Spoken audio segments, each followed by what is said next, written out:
Come in. Welcome. I'm E.G. Marshall. This is our bicentennial year, a time to pause and count our blessings. And among the greatest of these are the men and women of letters who flourished in our native land, who created a literature that was both typically American and universally admired. After all, it was our own Edgar Allan Poe who invented the kind of stories you hear on this program, and our own Mark Twain who carried them to the most sublime heights of fantasy and fun. At this time, we propose to give you an exhilarating taste of one of the most exciting stories of fantasy, mystery, and suspense the world has ever known. Tell the king that if I am not released from this dungeon immediately, I shall cause a mighty calamity to befall this realm. Oh, please, sir, have mercy. Tell the king that I can call forth my magic powers and destroy the sun. Destroy the sun? But what? Well, how can a man destroy the sun? It cannot be done. Clarence, my boy, look at me. Do I look stupid? Oh, no, sir. Then, if it can't be done, why would I be willing to bet my life I can do it?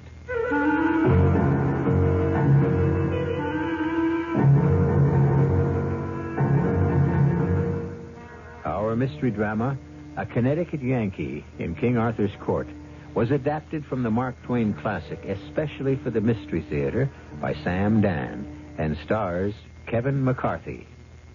It is sponsored in part by Buick Motor Division and Luden's Medicated Cough Drops. I'll be back shortly with Act One. Right now, True Value hardware stores offer you what's missing from almost everybody's life at this time of year: sunlight and warmth. Hi, Pat Summerall to tell you they offer a General Electric sun lamp kit and a Titan radiant heater. The GE sun lamp is for fun and relaxation. Its ultraviolet light gives you a healthy, natural tan, even now when it's too cold for most of us to sit out in the sun. Get the lamp, a clamp-on holder, and a safety guard, and a sun worshiper's guide, all for just $13.77. And True Value hardware stores offer the Titan radiant heater for warmth.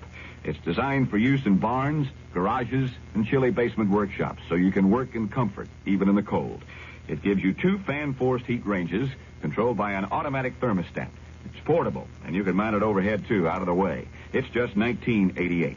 The GE Sun Lamp Kit and the Titan Radiant Heater.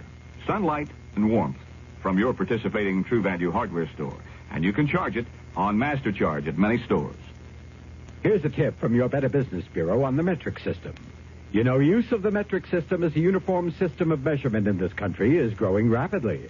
But, of course, you want to know how it will affect you, right? Well, take driving your car, for example.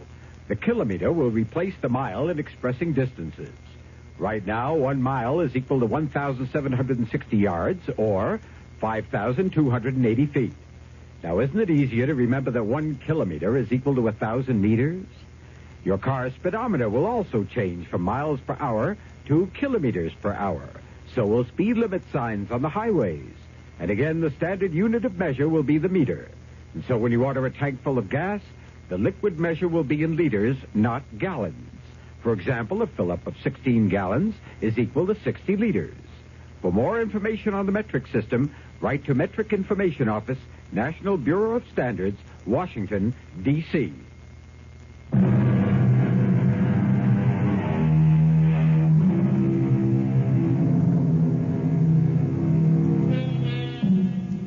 Mark Twain begins his story with these words. It was in Warwick Castle that I came across a curious stranger. He attracted me by his candid simplicity, his marvelous familiarity with ancient armor, and the restfulness of his company. I thought I would tell you my story, but I kept a journal. Oh, how long ago that was. Do you know about transmigration of souls? Do you know about transposition of eras and bodies? Ah, well, read and learn. He was gone. I examined the sheaf of papers he had left with me. Most of it was parchment, yellow with age. Old, incredibly old. Carefully, as I feared they would crumble within my fingers, I began to turn the pages. And now begins this stranger's story. I'm an American. Born and reared in Hartford, in the state of Connecticut. A Yankee of the Yankees. My father was a blacksmith. My uncle was a horse doctor. And I was both at first. Then I went over to the great arms factory and I learned how to make everything. Guns, boilers, engine, just about any and every kind of machinery you can imagine. I had a couple of thousand men working for me, but although they were under my jurisdiction, they refused to be under my thumb. You there.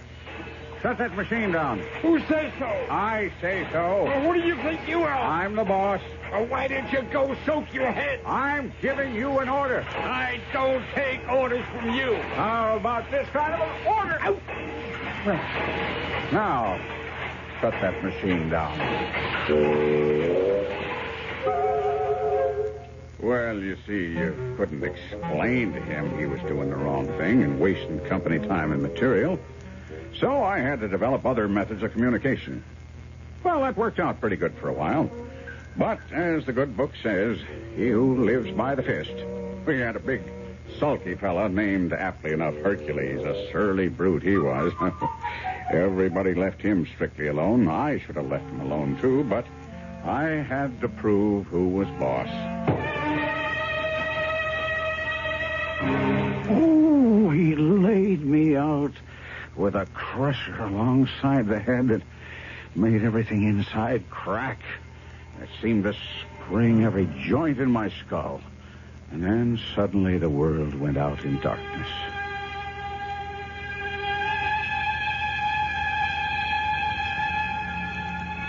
When I came to, I was sitting under an oak in the midst of a broad and beautiful country landscape. And there was a fellow on a horse looking down at me. A fellow fresh out of a picture book. In old-time armor from head to heel, with a sword and a shield and a prodigious spear. His horse had armor on, too, with red and green trappings that hung all around him. Oh, it was all gorgeous to look at. And then this apparition spoke to me. Fair sir. Who? Fair sir, will ye joust? Will I which? Will ye try a passage of arms? Will I what? For land or lady or knightly honor? What are you giving me? Get along back to your circus before I report you.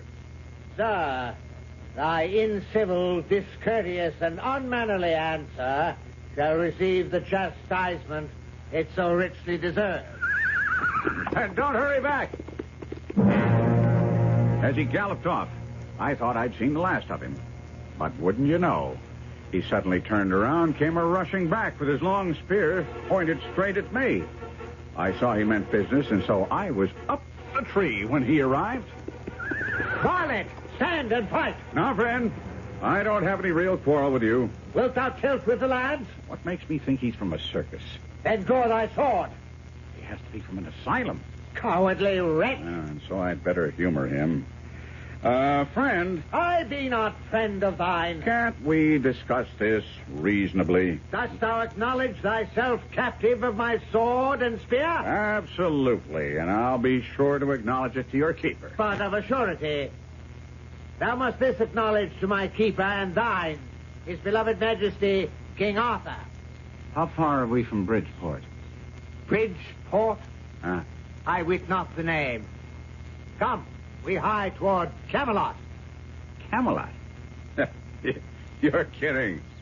Of a surety, varlet, thou art most free with thy tongue, and thou speakest the strangest language. Camelot. Camelot. I repeated the word over and over. Camelot was probably the name of the asylum from which this lunatic had escaped. Well, I walked along beside his horse, hoping, expecting at any minute to see a familiar sign. And without warning, there stood in front of me a huge castle with flags and banners flying from the towers.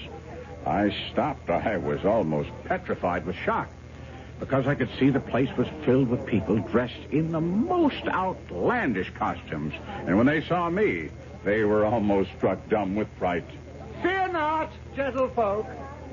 This dark and evil magician can do no further harm. I have vanquished him in terrible combat. Let us now throw him into the dungeon to await the pleasure of the king. And they did it. Into a damp, dark, foul-smelling cell. And I didn't know what to think. Yes, I did. This could only be a dream. A dream that I had actually been somehow hurled back in time into King Arthur's court, a place I had hardly ever thought about or, to tell the truth, cared very much for. And then the cell door was opened, and in came a slim young fellow in shrimp-colored tights that made him look like a forked carrot. The rest of him was all blue silk and yellow lace. He looked at me, and he said, I have come for you. I'm a page. Go along. You ain't more than a paragraph. Indeed, thou speakest a foreign tongue.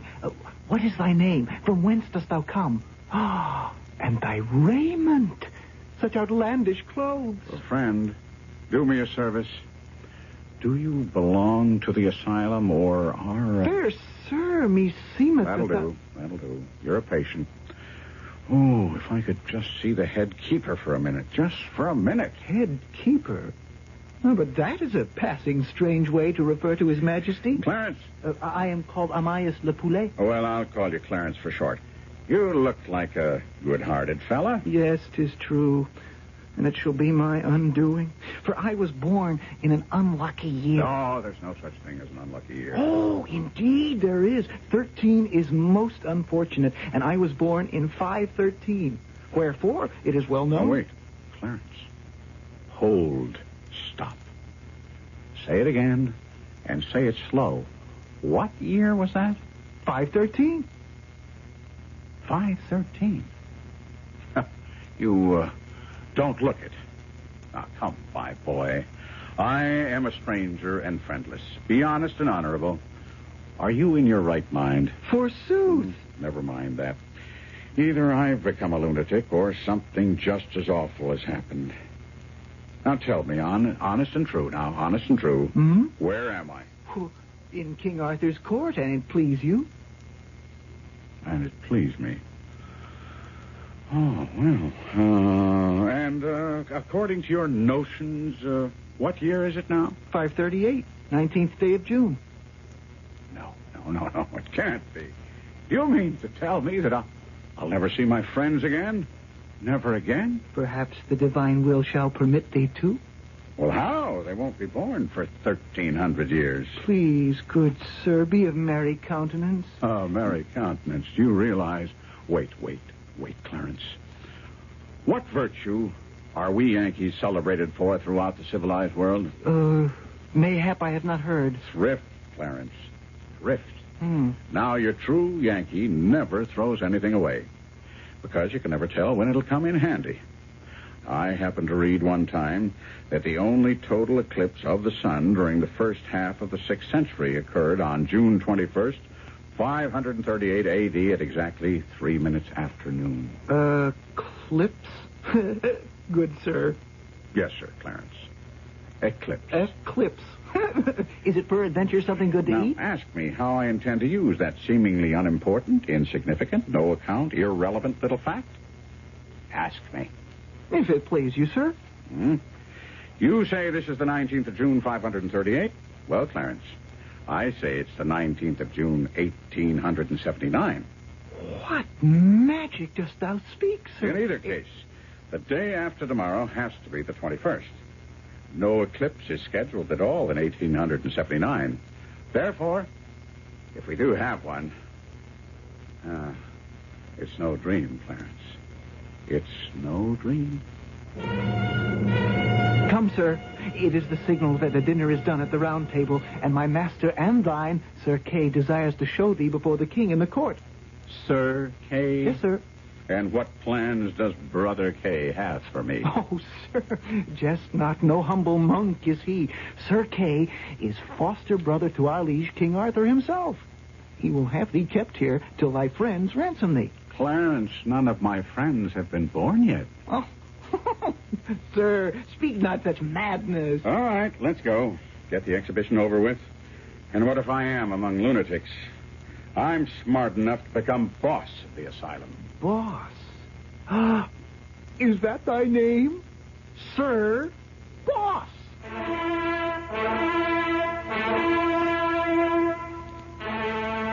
King Arthur's court.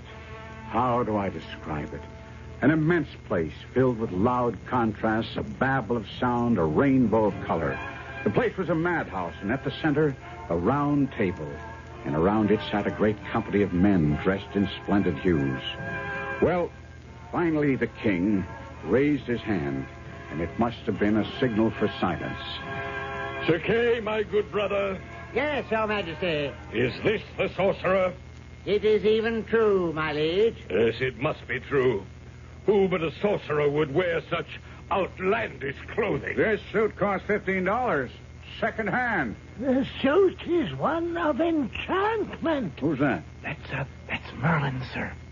Merlin. Merlin, the mighty magician whom all men fear. The suit is one of enchantment.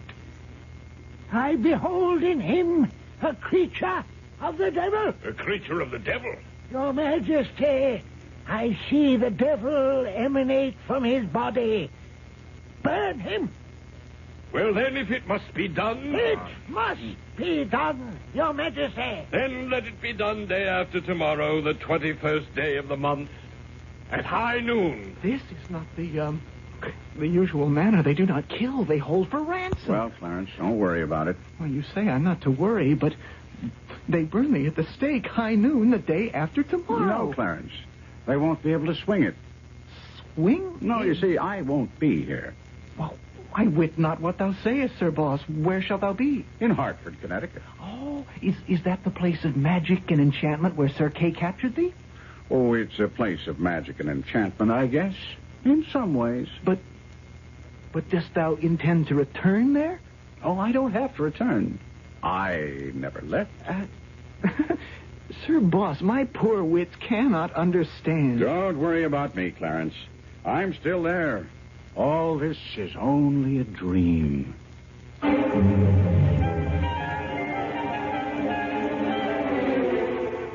And I read on in the stranger's ancient manuscript, where he says he was carried off to a dark and narrow cell in a damp and filthy dungeon, with some scant remnants for dinner, some moldy straw for a bed, and no end of rats for company.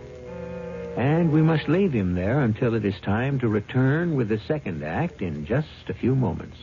You can have great taste, lots of great taste and taste with Luden's. They're medicated cough drops with great taste in every box. Wild cherries, sweet and savory, menthol cool and flavory. Honey, the way you wish with lemon or licorice. Oh, you can have great taste, lots of great taste and taste with Luden's.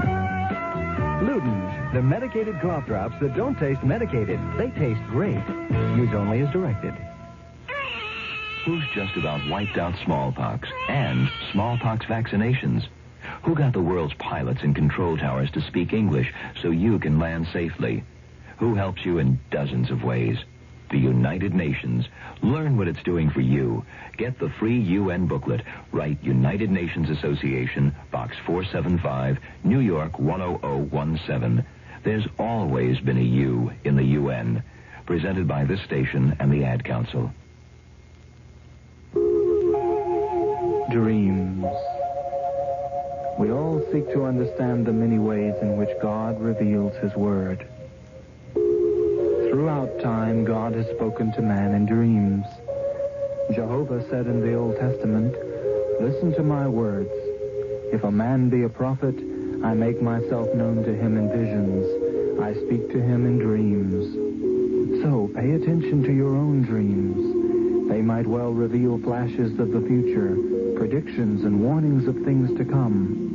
They may give you a glimpse of God's guidance to lead you back to the peace and security of His way. For your free booklet on dreams, write to the Foundation Church, 1147 First Avenue, New York, New York, 10021. That's the Foundation Church, 1147 First Avenue, New York, New York, 10021.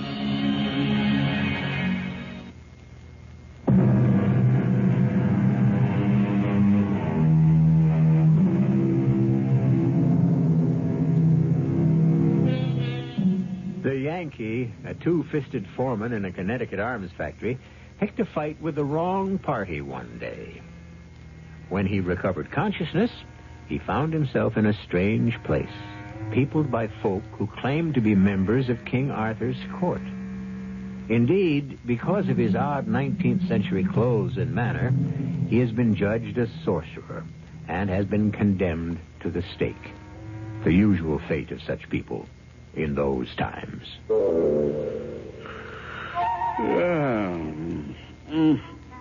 Oh, what a dream. What an astonishing dream. Well, I wake just in time from being hanged or burned or drowned or something of that sort.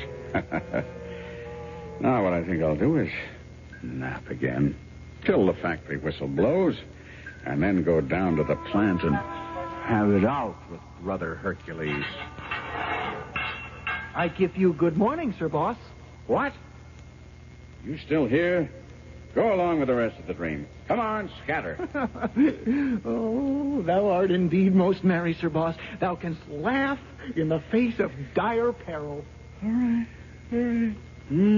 Let the dream go on. No, I'm in no hurry. Prithee, Sir Boss, what dream? What dream? Why, the dream that I'm in right now. The dream that I'm in King Arthur's court, a person who never existed. And the dream that I'm talking to you, who are nothing but a work of my imagination. Oh, indeed. And is it a dream that thou art to be burned tomorrow noon? Answer me that. Clarence, I need you. Aye, Sir Boss? Clarence, the only friend I have. Don't fail me. Help me devise some way to escape this jail. Escape? Yes, escape. Oh, do but hear thyself, Sir Boss. Escape? The corridors are filled with men at arms. No doubt. But how many? Huh? Not too many, I hope. A full score. One may not hope to escape. Besides, there be other reasons. Weightier reasons. Other reasons? What are they? Well, 'tis said Merlin, in his malice, has woven a spell about this dungeon. A spell? And there bides not the man in this kingdom desperate enough to cross its lines with you. Oh, now, God pity me, I've told it. And you, Sir Boss. Yes? Be kind to me. Be merciful to a poor boy who means thee well, for shouldst thou betray me, I'm lost. Sir Boss. Sir Boss, please. Please. Merlin. Merlin has wrought a spell, Merlin, forsooth. Oh, I never. Merlin, that cheap old humbug. Sir That Boss. maundering old fool. Bosh, pure bosh.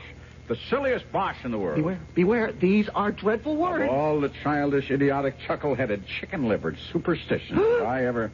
You know why I laugh? No. But for our blessed lady's sake, do it no more. Well, I'll tell you why I laughed. I laughed because I'm a magician myself. Thou? Thou? That's absolute sooth, Clarence. Thou, a magician? I've known Merlin 700 years. Don't interrupt. He's died and come alive again 13 times, and he always travels under a new name. Smith, Jones, Jackson, Robinson, Peters, Haskins, Merlin.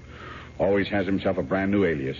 I knew him in Egypt 300 years ago. 300? In India 500 years ago. And he's always blathering around in my way every place. He makes me tired. He don't amount to shucks as a magician. Knows some of the old common tricks, I grant you, but he's never gotten beyond the rudiments and never will. But, Sir Boss... He's well enough for the provinces. One-night stands and all that sort of thing, you know. But, dear me, he oughtn't to set up as an expert. But Merlin... Anyway, not where there's a real artist. Clarence, I'm going to remain your friend right along, and in return, you must be mine. I want you to do me a favor. Aye? If it be my power. Get word to the king that I'm a magician myself, and the supreme grand high yuckamuck, and the head of the tribe at that.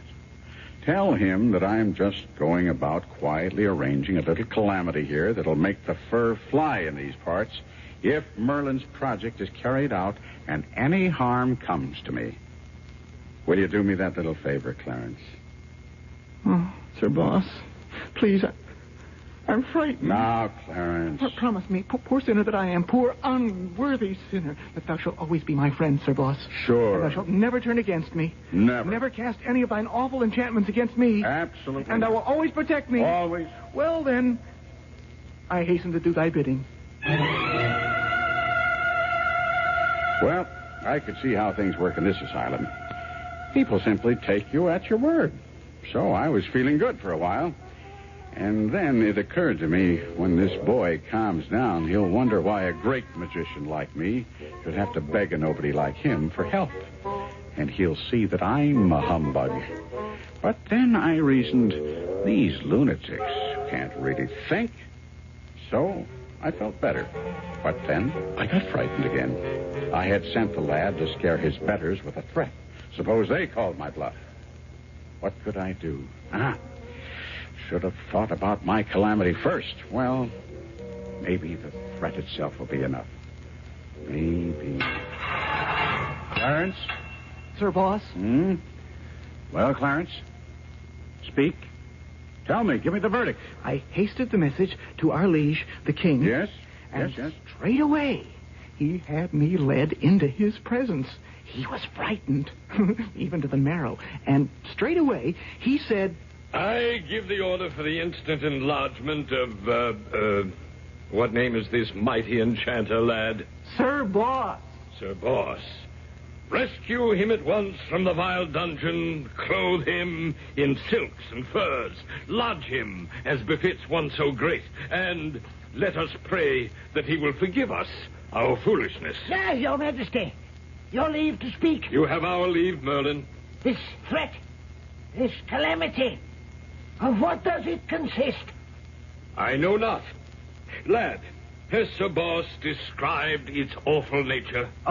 No, sire. And wherefore, lad, hath he not named it? Well, mayhap, Merlin, it is too awful. And mayhap it does not exist. It does not exist. He hath not named his brave calamity. Verily, it is because he cannot.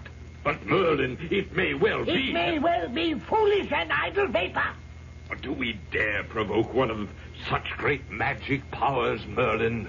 Let him prove his brave words. If thou sayest so, Merlin.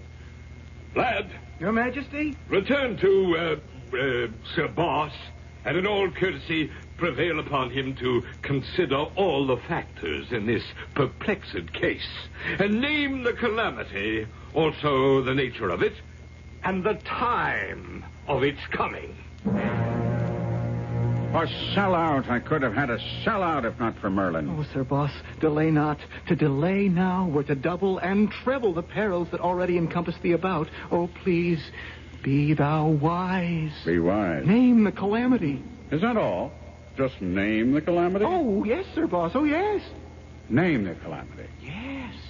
For one of thy mighty powers, a calamity should be but the work of a moment. Well, you just don't pull a calamity out of thin air, Clarence. Now, if I could get out of here and collect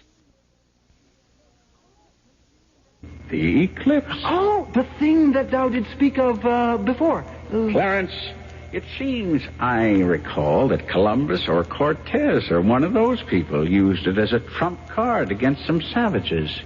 Do you follow all this? No, Sir Boss. Mm-hmm. Why don't I play that trick myself? Sir Boss, if thou canst arrange for a calamity... And why not? Wouldn't be plagiarism, because I'd be getting it in nearly 1,000 years ahead of those parties. Sir Boss, life hangs upon it. Dost thou have a calamity? Now, just tell me once again, tomorrow is the 21st day of June, and this is the year 538. It is true, Sir Boss. Well, very well, Clarence. You shall go to the king, and I shall tell you what to say. I await thy words. You shall say to the king that at the noon hour tomorrow, I will smother the whole world in the dead blackness of night. I will blot out the sun, and it shall never shine again. The fruits of the earth shall rot for lack of light and warmth, and the peoples of the earth shall famish and die to the last man. Go, tell this to the king.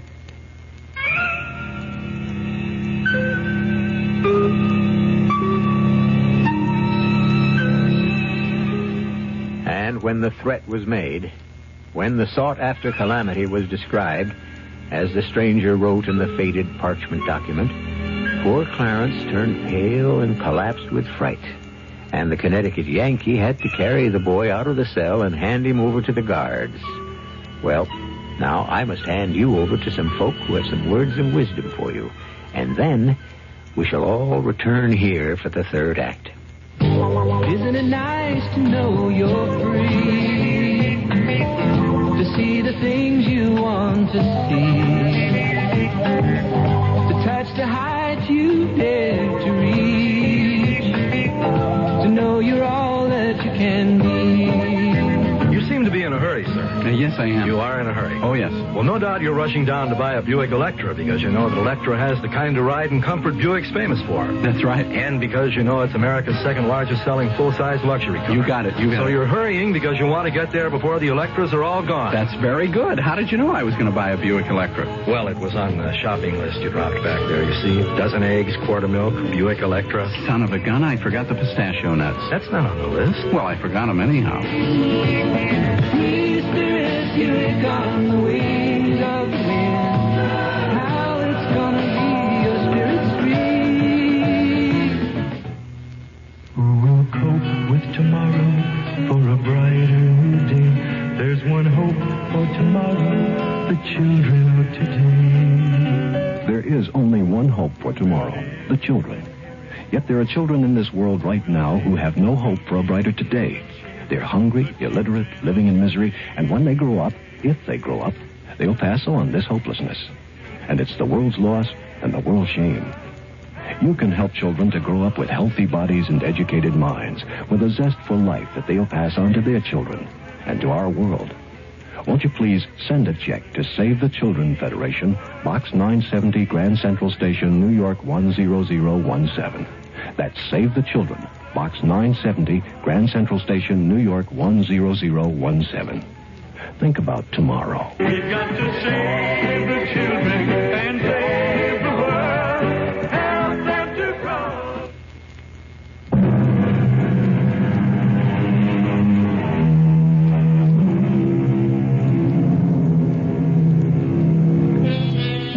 Well, where is Mr. Mark Twain's misplaced Connecticut Yankee? Is he actually in King Arthur's court?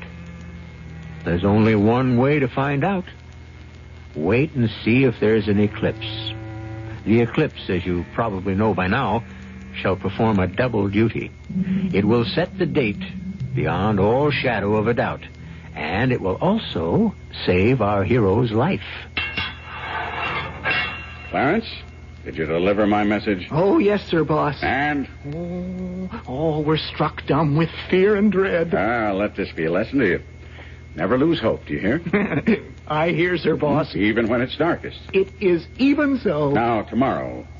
Tomorrow, I could have submitted meekly, given way to fear and terror. But I thought my way out of a tight place instead. And tomorrow noon, they'll conduct me to that stake, but I won't be burned on it. No, sir, boss. Tomorrow noon, I shall become the most powerful man in the kingdom. I can't wait for tomorrow. And I'll even tell you something else, Clarence. We may not have to wait for tomorrow. True, sir, boss. Because, true. you see, the calamity that I told you to describe to these people. Do not say those dread words I'm again. sure everyone's terrified. Isn't that true, Clarence? Oh, verily, sir, boss. Well, if I know human nature, they'll come here to see me, to try to compromise. And Clarence, listen, even as I mention it, it's the compromise on its way. Listen, they're coming. And if it's a good compromise, I'll accept. But if it isn't, I mean to stand my ground and play my hand for all it's worth. Sir Kay, and to what do I owe the honor of this visit? The steak is ready. Come. The what? The steak. Oh, but there's been some mistake. The execution's set for tomorrow. The order has been changed and set forward a day. But today look, no, it has to be tomorrow. It has to be. Come, it's almost noon. Hasty. Lost. I was lost. There was no help for me now. I was done for good. I was dazed. I was stupefied. I had no command over myself. The soldiers took a hold of me and pulled me along with them out of the cell and along the maze of corridors and finally into the fierce glare of daylight in the upper world. And as we stepped into the vast enclosed courtyard of the castle, I received a shock. The first thing I could see was the stake. We see before us one who has threatened to destroy the sun and thus end for all time all life on this earth. I say he speaks falsely. I say he is an impostor. Merlin, speak thou more gently. Mayhap he does plan something magical? There is no need to placate this false magician, sir. Soon we shall see if he can save himself. I scarcely heard Merlin's gloating voice. I knew now. I was a man without hope, and with each passing moment the realization that I was about to die crept inch by inch through my veins and turned me cold. Sir Boss! Sir Boss! Clarence, what are you doing here? I am thy servant, Sir Boss. It is meet that I serve thee to the end, but there shall be no end. There shall be no end, you say? We know thou hast prepared a calamity. I had prepared a calamity, Clarence. Has aught gone amiss, Sir Boss? They changed the day on me.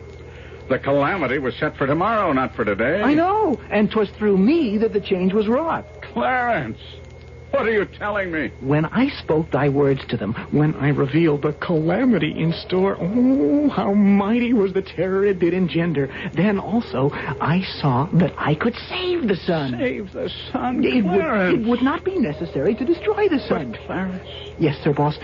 Thou canst very well destroy the sun and return to thy far-off realm. But all here would be dead. That was the idea. Yes, and so I pretended unto this one and that one, the king, Sir Kay, Merlin, Sir Lancelot, that thy power against the sun could not reach its full until tomorrow. Clarence, so if any would save the sun and save the world, thou must be slain today, while thy enchantments are but in the making and lack their full potency. Maybe I should have explained that... It was but a foolish lie, but you should have seen them seize it and swallow it in the frenzy of their fright, as if it were a salvation from heaven. And all the while I was laughing in my sleeve to see them so cheaply deceived. See how happy the matter is spread? Happy? For whom? Well, for all of us. Consider, thou wilt not need to do our son a real hurt. Make but a little darkness. A little darkness. Only the littlest little darkness. And cease with that. Sure. Mm-hmm. Mm-hmm. Mm-hmm. When they see that first shadow fall, they will go mad with fear. They'll set thee free and make thee great. Have thy triumph, good Sir Boss. But I implore thee, remember my supplication and do the blessed sun no hurt. For my sake, and I am thy true friend. I can promise you this, that the sun shall suffer no hurt from me, ever.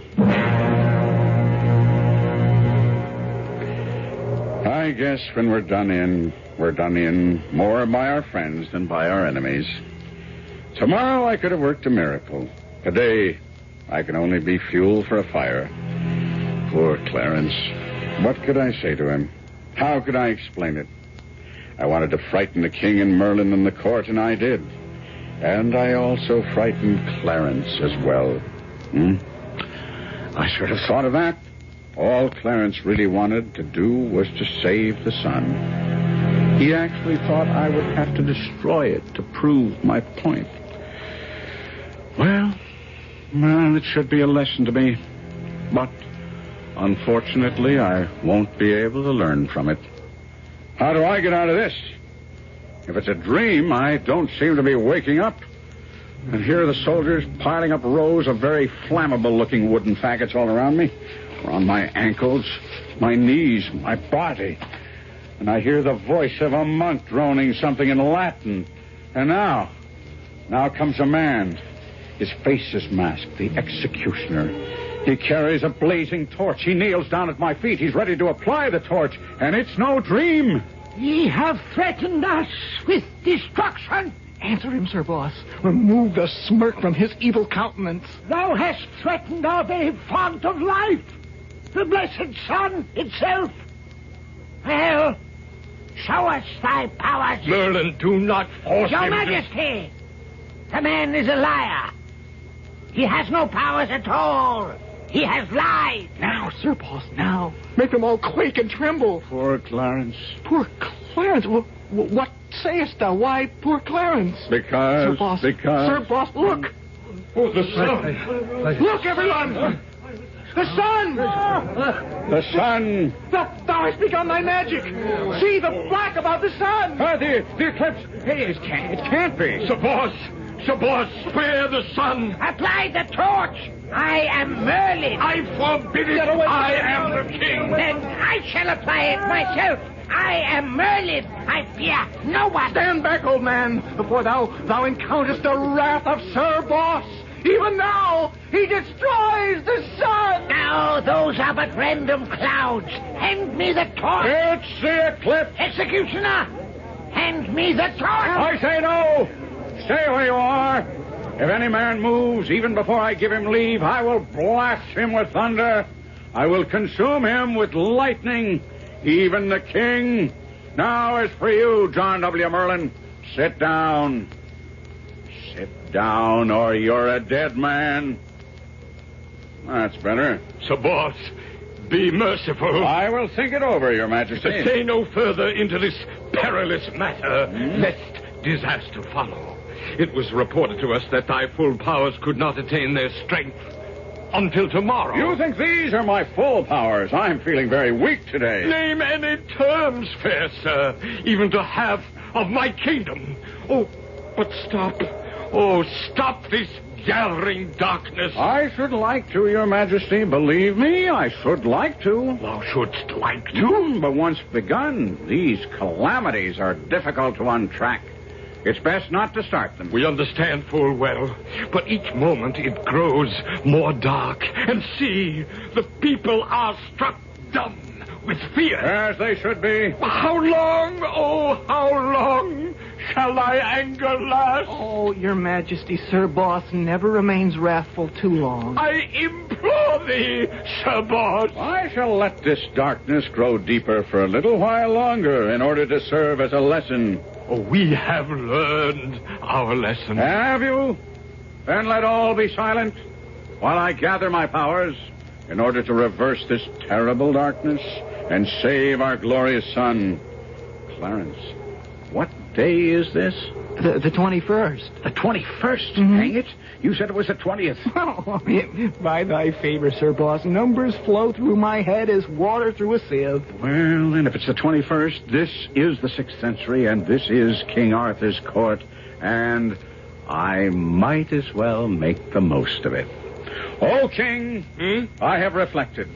Whether I blot out the sun for good shall rest with you. These are my terms. You shall remain king over all your dominions. You shall appoint me, your perpetual minister and executive. Oh, yes, yes. Pay me 1% of such actual increase of revenue over and above its present amount as I shall succeed in creating for the state. Anything thou wilt demand. And if I can't live on that, I shan't ask anybody to give me a hand. Is it satisfactory? Anything. Now, please, good Sir Boss, restore the sun. Very well. First, you must untie my hands that I may use them in this business. Away with his bonds! Set him free! Do him homage. He is the king's right hand. His seat is on the highest step of the throne. And now, good sir, sweep away this creeping night. Bring us light again, and let us bless thee. I would say that you have all had just enough. Let all stand that all look toward the heavens. And now I declare, let the enchantment dissolve and pass harmlessly away. Oh, the sun! Look, the silver rim of the sun emerges. The sun returneth. I, the boss, have so commanded. All hail the boss! Hail the boss!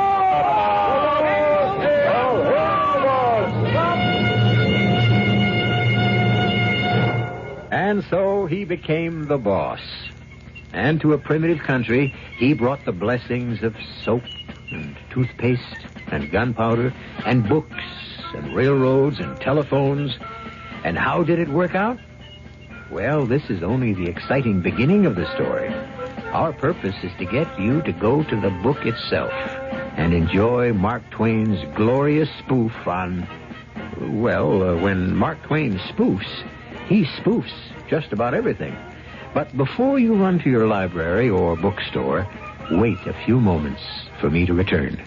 America's big, beautiful travel value is available again. Greyhound's All-American Ameripass. 7 days unlimited travel for only $76. 7 consecutive days of travel everywhere Greyhound goes in America. Canada, too. Go where you want, when you want. Be a real free spirit. Leave when you like, any day, every day of the week. Only Greyhound serves 48 states.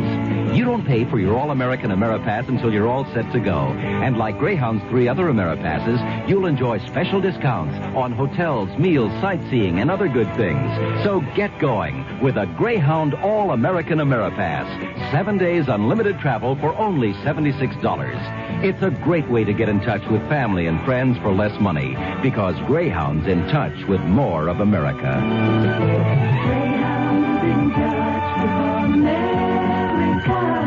Take a little time to ride along.